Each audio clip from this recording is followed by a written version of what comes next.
ससुराल के दाल चावल। एक छोटे से गांव में सुधा नाम की लड़की रहती थी। उसकी माँ उसे हर बात की सीख देती थी, चाहे वो छोटी हो या बड़ी। माँ हमेशा कहती, बेटी, खाना सिर्फ पेट भरने के लिए नहीं होता, ये रिश्तों की मिठास और प्यार को बांटने का जरिया है। सुधा को माँ की ये बात कभी पूरी तरह समझ नहीं आई। समय बीता और सुधा की शादी रामू के साथ हो गई। रामू एक सीधे सादे इंसान थे और एक बड़े संयुक्त परिवार में रहते थे। शादी के बाद सुधा अपनी ससुराल गई, जहाँ सबका रहन सहन थोड़ा अलग था। ससुराल का पहला दिन। पहले दिन ससुराल के रसोई घर में चहल पहल थी। सबने मिलकर नाश्ता किया, लेकिन जैसे ही दोपहर हुई, सुधा ने महसूस किया कि यहाँ लंच में सिर्फ दाल और चावल बनते हैं। सुधा ने सोचा, इतने बड़े परिवार में इतना साधारण खाना? यहाँ तो सब्जियाँ, मिठाइयाँ और अन्य पकवान भी बन सकते हैं। उसने अपनी सास से पूछा, माँ जी, क्या हम दोपहर में कुछ और नहीं बना सकते? सास ने मुस्कुराकर जवाब दिया, बेटी, हमारे परिवार में दाल चावल एक परंपरा है, ये हमें एकजुट करता है। सुधा को ये बात समझ में नहीं आई। उसने सोचा, बस दाल चावल से कोई कैसे खुश रह सकता है? दूसरे दिन सुधा ने खुद रसोई संभालने की जिम्मेदारी ली। उसने सोचा, आज मैं अपने ससुराल वालों को कुछ अलग बनाकर खिलाऊंगी। उसने सुबह जल्दी उठकर पूरी, आलू की सब्जी और हलवा बनाया।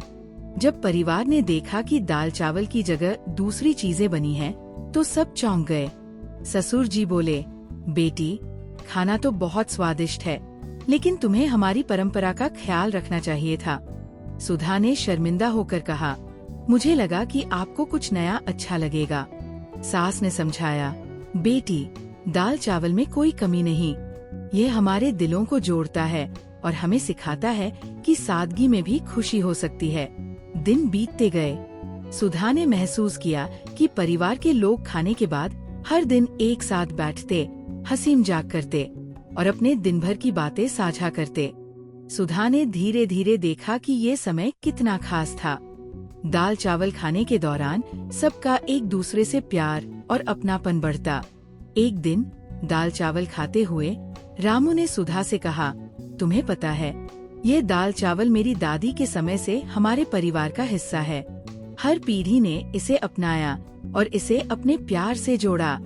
सुधा ने हैरानी से पूछा, लेकिन क्यों?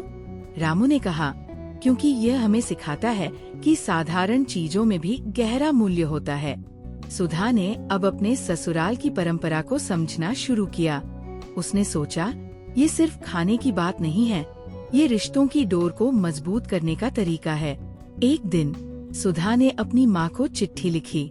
उसने लिखा, माँ, यहाँ का खाना बहुत साधारण है, लेकिन इससे मैंने सीखा कि असली खुशी महंगे पकवानों में नहीं, बल्कि लोगों के साथ बैठकर खाने में है।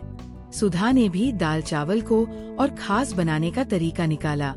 उसने इसे अलग अलग तरीकों से बनाना सीखा, कभी मूंग की दाल, कभी अरहर, कभी तड़के वाली और कभी साधारण।